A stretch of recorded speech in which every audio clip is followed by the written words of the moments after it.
සියලු දෙනාම සාදරයෙන් පිළිගන්නවා අපේ මූවිඩි ඇකඩමි YouTube චැනල් එක. අද අපි ඔයාලට අරගෙන අවිල්ලා තියෙන්නේ සුපිරිම සුපිරි ඇක්ෂන් ක්‍රයිම් ෆිල්ම් එකක්. ඉතින් මේ ෆිල්ම් එකේ කතාව සිද්ධ වෙන්නේ මෙන්න මෙහෙමයි. හිරේ ඉඳන් ආව දිල්ලි කියන පුද්ගලයෙක්ට නොහිතපු විදිහ දෙයකින් තවත් එවැනිම කරදරයකට පැටලෙන්න සිද්ධ වෙනවා. ඒකත් පොලිසියම දෙයකට. ඒ දවස එයාගේ දරුවව බලන්න යෙදලා තිබුණත් ඒ දවස පොලිසිය වෙනුවෙන් කැප කරලා පොලිසියට දුන්න පොරොන්දුවත් පොලිසියෙන් එයාට දුන්න පොරොන්දුවත් දෙකම බේරගෙන උපන්දා ඉඳලා නොදකපු තමන්ගේ දුව දිල්ලි කියන මේ තාත්තට හම්බ වෙනවා. ඉතින් මේ සුපිරි කතාව බලන්න දිගටම රැඳෙන්න මේ මූවිඩි ඇකඩමි.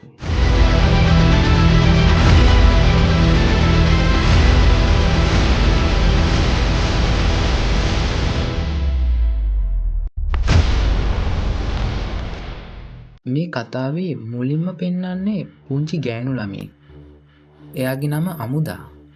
මෙයාට ගෑනු කෙනෙක් කියනවා අද වැඩි සෙල්ලම් කරන්න නැතුව ඉක්මනින් ගිහින් නිදා ගන්න. හෙට ඔයාව බලන්න කෙනෙක් මෙහාට එනවා කියලා. මෙයා කල්පනා කරනවා අම්මා තාත්තා නැතුව එයාව බලන්න කවුරු එන්නද කියලා. මේ අතරේ පොලිසියෙන් ලොකු මද්‍රව්‍ය වැටලීමක් සිද්ධ කරනවා. ඒ මද්‍රව්‍ය වැටලීමට අදාළ මද්‍රව්‍ය භාරකාරයා තමයි අන්බු. අන්බු මේ මද්‍රව්‍ය යවලා තියෙන්නේ එයාගෙම වෙන ගෝලයෙක් ලවා. ඉතින් එයා අතින් වුණ වැරද්ද නිසා අන්බු අතින් ඒ ගෝලයා ඝාතනයට ලක් වෙනවා. ඒ වෙලාවේ ආව කෝල් එකකින් තවත් පුද්ගලයෙක් ඩීල් එකකට කතා කරගන්නවා. මත්කුඩු තියෙන තැන මම කියන්නම්. ඒ වෙනුවට මට මත්කුඩු කිලෝ 20ක් ඕනේ කියලා.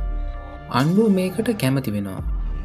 ඒත් එක්කම කියනවා එයාගේ බඩු අල්ලපු අයව අද රෑම ඉවරයක් වෙන්න ඕනේ කියලා.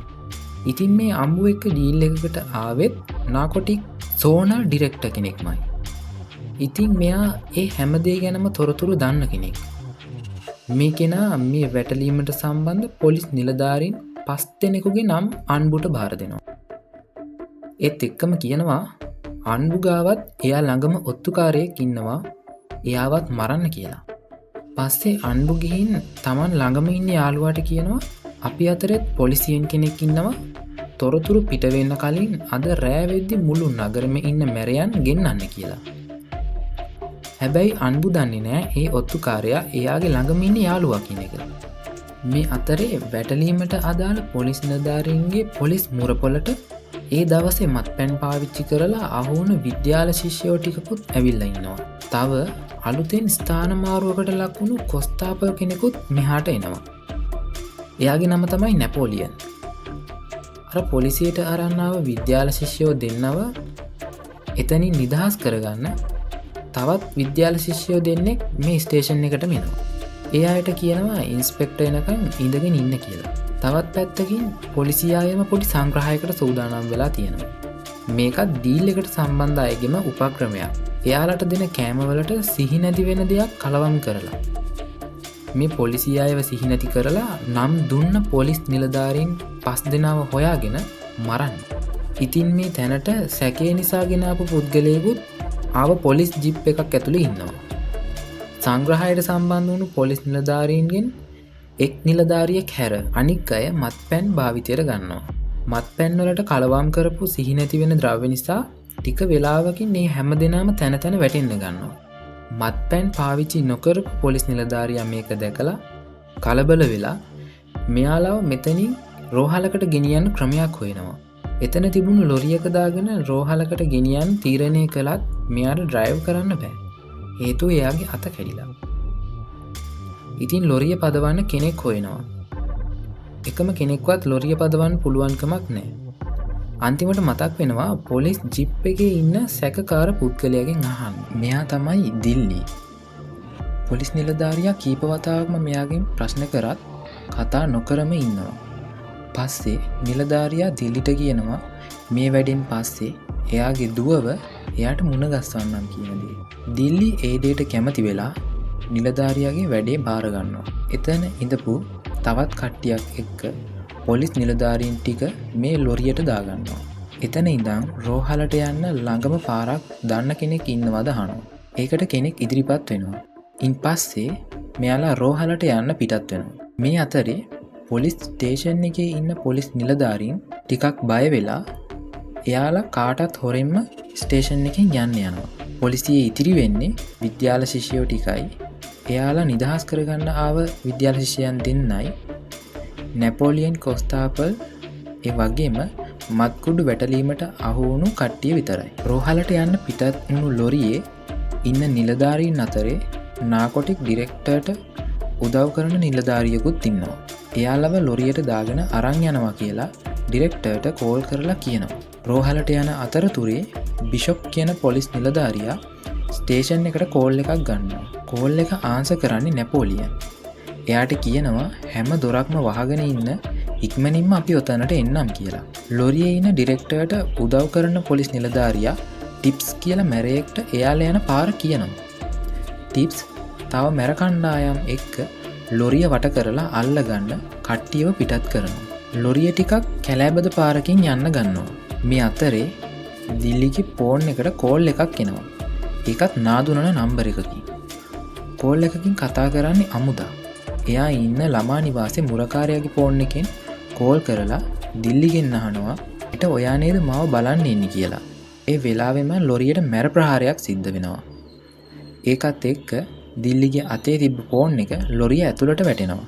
මැරයන්ගෙන් බේරෙන්න පුළුවන් තරම් වේගෙන් ලොරිය පදවනවා. මැරයන්ගෙන් බේරුණ මොහොතක ආයි දිල්ලි කෝල් එකක් ගන්නවා. ඒත් කතා කරන්නේ ළමා නිවාසේ මුරකාරයා. ඉතින් එයාගේ දුවගේ ෆොටෝ එකක් දාන්නම් කියලා දිල්ලිට කියනවා. මේ අතරේ අන්බුගේ කණ්ඩායමේ ඉන්න පොලිස් ඔත්තුකාර නිලධාරියා බිෂොප්ට මැසේජ් කරලා කියනවා එයාලගේ කට්ටිය පොලිස් ස්ටේෂන් එක වට කරලා කියලා. ඒත් එක්කම ලොරියට ආයෙත් මැර ප්‍රහාරයක් සිද්ධ වෙනවා. මෙතනදී මැර කණ්ඩායම් දෙකක් ඇවිත් ඉන්නවා. ඉතින් මැර කණ්ඩායම් දෙක අතරේ ප්‍රශ්නයක් ඇති වෙනවා. මැර කණ්ඩායමක් පොලිස් නිලධාරීන් 5 දෙනාගෙන් 3 දෙනෙකුත් අනෙක් මැර කණ්ඩායම පොලිස් නිලධාරීන් 5 දෙනාගෙන් දෙන්නෙකුත් ගන්නවා කියලා කතා කරගන්නවා. ඒ කොහොම වුණත් එකම නිලධාරියෙක්ටවත් ලං වෙන්නවත් බැරි වෙනවා. හේතුව දිල්ලි මේ කණ්ඩායම් දෙකටම පහර දෙනවා. එතනින් පස්සේ එයාලා ආයෙත් ගමන පටන් ගන්නවා. අන්බුයි එයාගේ කට්ටියයි පොලිසියට දොරවල් කඩාගෙන ඇතුල් වෙන්න දඟලනවා. ඒක කරගන්න ටිකක් අමාරු වෙනවා.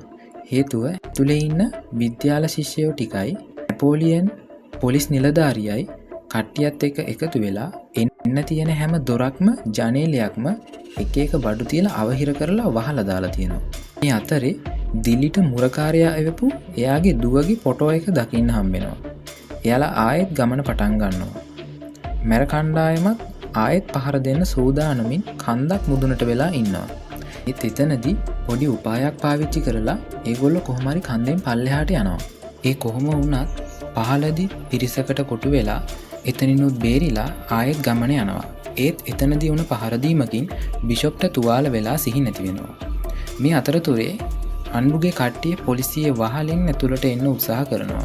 අන්බු ඒ ක්‍රමෙන් දිනුම අරගෙන පොලිසියෙන් ඇතුළට යනවා. එතනදී වුණ පහර දීමකින් විද්‍යාල ශිෂ්‍යයෙක් මැරෙනවා. එකෙන් තරහ ගිය නැපෝලියන් අන්බුට ගිනි නිවන සිලින්ඩර් එකකින් ගහලා මරනවා. එක්කම අදාළ තැනට වාහනේ ගියයින් පස්සේ පාර පෙන්වන්න ආපු තරුණයා දිල්ලිගෙන් විස්තර අහනවා. දිල්ලි උන හැමදේම කඳුළු පුරවගෙන තරුණයා එක්ක කියනවා. ඒ සේරම අහගෙන ඉඳපු තරුණයා ටික වෙලාවකින් කියනවා අද වෙනකම් බලන් හිටියේ දරුවව බලන්න. බැරි වෙලාවත් මැරෙන්න උණු දරුවට තාත්තත් නැති වෙනවා. මම මේවා බලා ගන්නම්. ඔයා යන්න කියලා. ඒත් දිල්ලි උන පොරොන්දුව කඩන්නේ කියන එකම තීරණේ දිල්ලි ඉන්නවා. පස්සේ පොලිස් නිලධාරීන් ටික බස් එකකට පටව ගන්නවා. ඒ අතරේ දිල්ලි තරුණයාට රත්තරන් කරාබු දෙකක් අතර දීලා කියනවා මම මැරුණොත් මේක මගේ දරුවට දෙන්න කියලා. තරුණයා ඒක බාර ගන්නවා. ආයෙත් යන ගමන යන්න පටන් ගත්තයින් පස්සේ ඩිරෙක්ටර්ට උදව් කරන නිලධාරියා කෝල් එකකින් විස්තරේ ඩිරෙක්ටර්ට කියනවා. කොහොම හරි බිෂොප්ව මරන්න කියලා නිලධාරියාට කියනවා. බස් එකකින් බැහැලා නිලධාරියා දිල්ලි බිෂොප් තරුණයා ඉන්න දෙනා එන ලොරියට නගිනවා.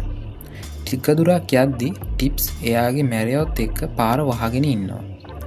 දිල්ලි මෙතනදී පහර දෙන්න ලෑස්ති වුණත් ඩිරෙක්ටර්ට උදව් කරන පොලිස් නිලධාරියා දිල්ලිට පිටිපස්සෙන් ඇවිත් පිහියෙන් අනිනවා. ඒ අතර දිල්ලිට පහර දීලා සිහි නැති වෙනවා. බිෂොප්ව බේරගන්න අන්බුගේ යාළුවා ඒ කියන්නේ බිෂොප්ගේ ඔත්තුකාරයා ආවත් එයා ගැන ටිප්ස් දැනගෙන ඉවරයි. ඉතින් ටිප්ස් එයාටත් පහර දීලා මරනවා. ඉන් පස්සේ තරුණයා අතේ තිබුණු කරාබු දෙක ටිප්ස් අරගෙන කෑලිවලට කඩලා බිම දාලා පාගනවා. ඒ අතරේ තරුණයාගේ කෑගැහිල්ලට දිල්ලිට ආයෙත් සිහි ඇවිත් තරහින් එතන ටිප්ස්ගේ හැමෝටම පහර දෙනවා. කැඩුණු කරාබු දෙකත් අරගෙන ආයෙත් ගමන යන්න පටන් ගන්නවා. පොලිස් නිලධාරීන් බස් එකේ රෝහලට යවපු නිසා දිල්ලි නිලධාරියත් එක්ක පොලිසියට යනවා. පොලිසියේ තියෙන උමගකින් ඇතුළට ගිහින් පොලිසිය ඇතුළේ ඉඳපු අයව අරගෙන එළියට උමග දිගේ යවලා දිල්ලි නැපෝලියන් එක්ක මත්කුඩු තොගේ විනාශ කරන්න යනවා. ඒත් එතනදී එයාලට සුපිරි අයිටම් එකක් හම්බෙනවා. ඒ තමයි M60 වර්ගයේ ගිනි අවියක්.